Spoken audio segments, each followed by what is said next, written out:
From our Washington, D.C. studios, this is the Muslim News on Muslim Network TV. Assalamu alaikum, I'm Hannah Zubairi. An imposter used AI to mimic Marco Rubio in a signal scam now under investigation. This and more coming up in today's news. Stay tuned. Senator Bernie Sanders and Congresswoman Ilhan Omar denounced Israeli Prime Minister Benjamin Netanyahu's visit to Washington. They say he should be held accountable, not welcomed. Omar wrote on social media that it was Netanyahu's third visit to Washington this year and called it beyond shameful. Sanders called Netanyahu a war criminal and said he will be remembered as one of the monsters of modern history. In a video, Sanders highlighted the civilian toll in Gaza, including the deaths of 17,000 children. He accused Netanyahu's government of blocking aid, starving mothers and babies, and bombing aid sites. The International Criminal Court has issued arrest warrants for Netanyahu and his former defense minister, Yoav Gallant, for war crimes and crimes against humanity in Gaza. Israel also faces genocide charges at the International Court of Justice. President Donald Trump has waived executive privilege for Dr. Kevin O'Connor, Joe Biden's former physician, allowing him to testify before Congress. The decision comes amid a congressional probe into claims that the former president's aides may have hidden signs of his physical and mental decline. House Oversight Chair James Comer had subpoenaed O'Connor last week.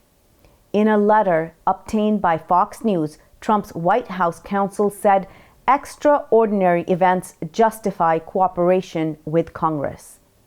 Trump believes withholding testimony is not in the national interest. O'Connor's lawyers had sought to delay testimony, citing doctor-patient confidentiality. But failure to appear could mean defying Congress. The Supreme Court has cleared the way for the Trump administration to resume mass layoffs of federal workers across nearly 24 agencies.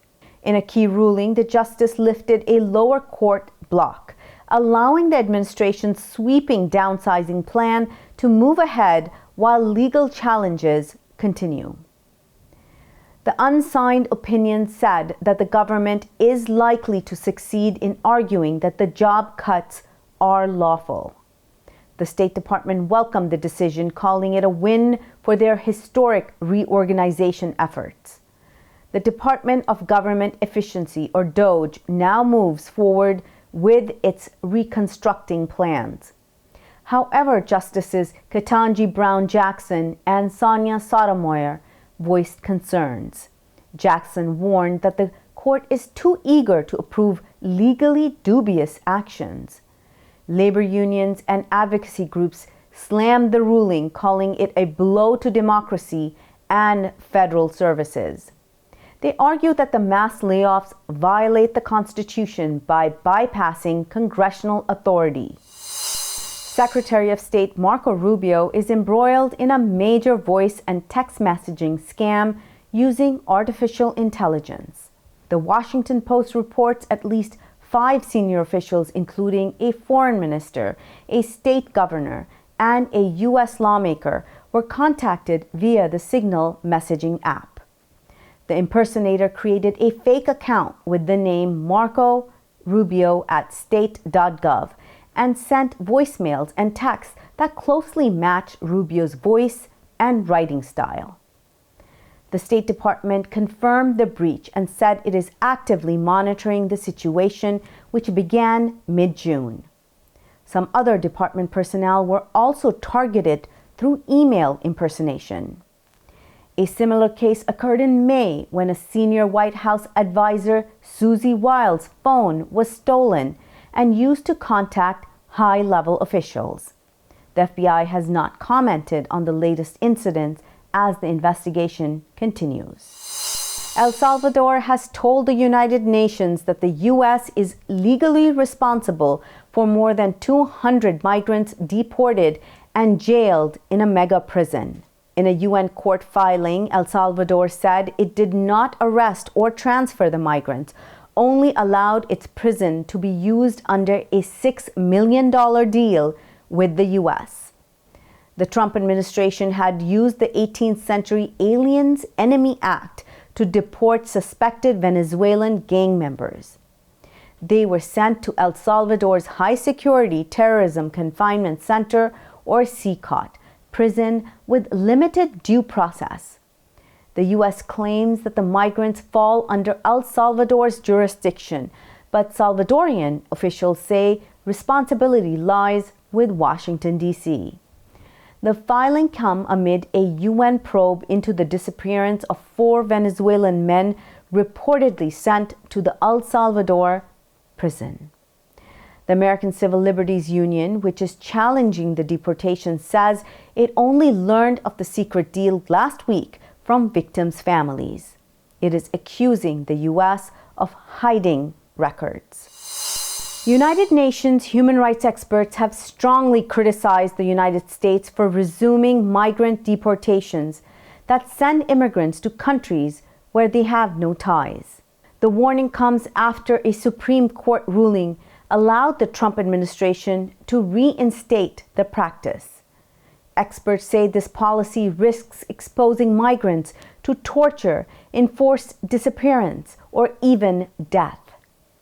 Under current procedures, migrants can be deported without a hearing, sometimes within 24 hours, and to countries in which they have never lived.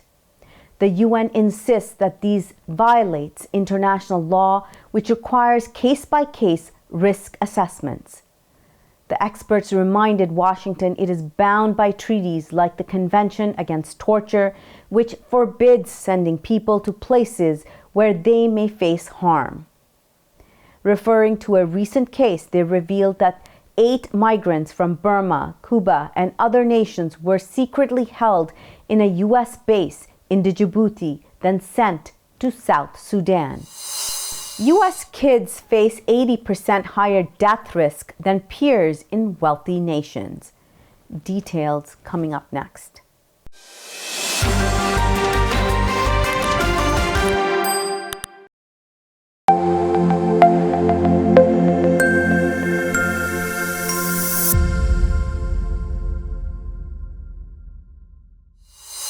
Five West African leaders are in Washington for a 3-day summit with President Donald Trump. The leaders of Liberia, Senegal, Gabon, Mauritania, and Guinea-Bissau arrived following Trump's invitation. The White House says that the talks focus on commercial opportunities, especially in natural resources such as oil, gas, and rare earth minerals. This marks Trump's first major African outreach since returning to office after a tense meeting in May with South Africa's President Cyril Ramaphosa. Agriculture Secretary Brooke Rowlands has proposed that able-bodied Medicaid recipients could replace deported farm workers under the current administration's immigration crackdown. Speaking at a press briefing with Republican governors, Rowlands said automation, structural reforms, and new Medicaid work requirements could help address labor shortages in farming. President Donald Trump's recent tax and spending bill mandates that Medicaid recipients work, a rule expected to roll out nationwide by 2026. The Medicaid program, expanded under Obama's Affordable Care Act, covers millions of low-income Americans, including the working poor. Experts argue that many recipients already have jobs or are unable to work. Meanwhile, Immigration and Customs Enforcement, or ICE, has intensified workplace raids, raising concerns about labor shortages in the agricultural and hospitality sectors. Trump acknowledged that he is considering exceptions for undocumented farm workers, telling Fox News that farmers know they are not hiring murderers. Rowlands emphasized the need to be strategic with deportations to protect America's food supply while fulfilling the promise of an American workforce. American children are now 80% more likely to die than their counterparts in wealthy nations, according to a new study. Researchers report a sharp rise in chronic illnesses, mental health issues, and mortality among kids in the United States over the past decade. Poor sleep, early puberty, and loneliness have also increased. Experts blame the worsening health crisis on gaps in healthcare coverage, lack of universal care, and recent Medicaid cuts. Infant deaths are often due to sudden infant death syndrome and prematurity, while older children are more affected by gun violence, car accidents, and substance abuse. In a major move by the National Education Association, it has cut ties with the Zionist Anti-Defamation League, or ADL. The organization's 7,000-member assembly voted to stop using ADL materials in schools, citing anti-Palestinian bias and a history of opposing civil rights movements like Black Lives Matter. CARE called the decision a step towards unbiased education, accusing the ADL of spreading hate, silencing Palestinian rights advocacy, and targeting minorities. Israel killed at least 105 Palestinians and injured more than 530 in airstrikes across Gaza in the past 24 hours. The United Kingdom's Foreign Secretary David Lammy raised alarm over Israel's reported plan to build what he calls a detention camp-style facility in Rafah. He also criticized the humanitarian crisis in Gaza, saying that the UK could take further action against Israel if a ceasefire deal does not materialize. Meanwhile, the drop site reveals that UK is secretly allowing Israeli military planes involved in bombing Gaza to land in Britain. Illegal Israeli settlers attacked the Palestinian town of Sa'ir near Hebron in the occupied West Bank on Tuesday, injuring several residents. Locals say settlers, backed by Israeli forces, set up a tent and sheep pen on Mount Hamrush, which is privately owned Palestinian land, sparking violence. Palestinians responded to stone throwing with resistance, but Israeli soldiers used live fire and tear gas, wounding multiple people. Activist Nabil Yunus said that the move threatens thousands of acres of land and aims to expand settlements. So far this year, Israeli settlers have engaged in more than 2,100 attacks and killed 4 Palestinians.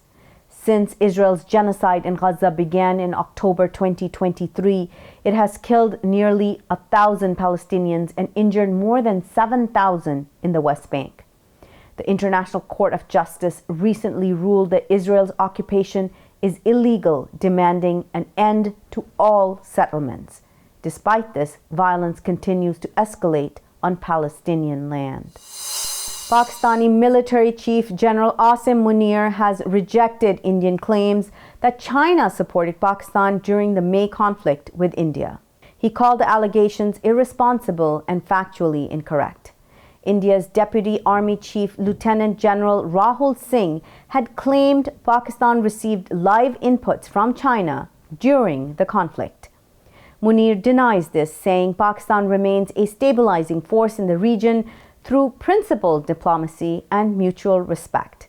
Addressing officers at the National Defense University, Munir said that the 4-day missile exchange proved the country's indigenous capabilities.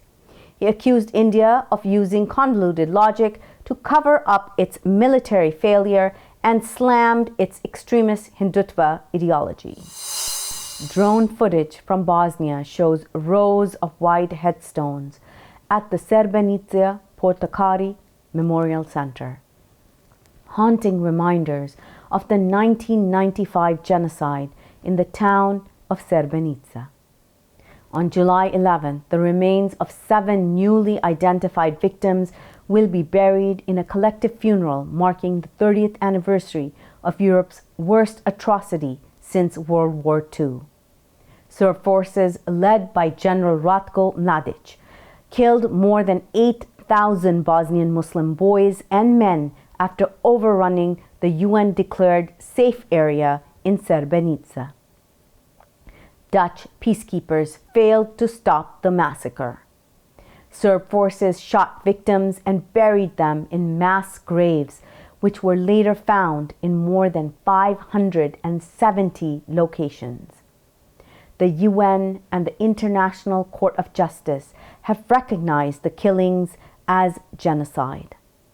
July 11 now is observed as Srebrenica Genocide Remembrance Day, with thousands expected to attend this year's ceremonies.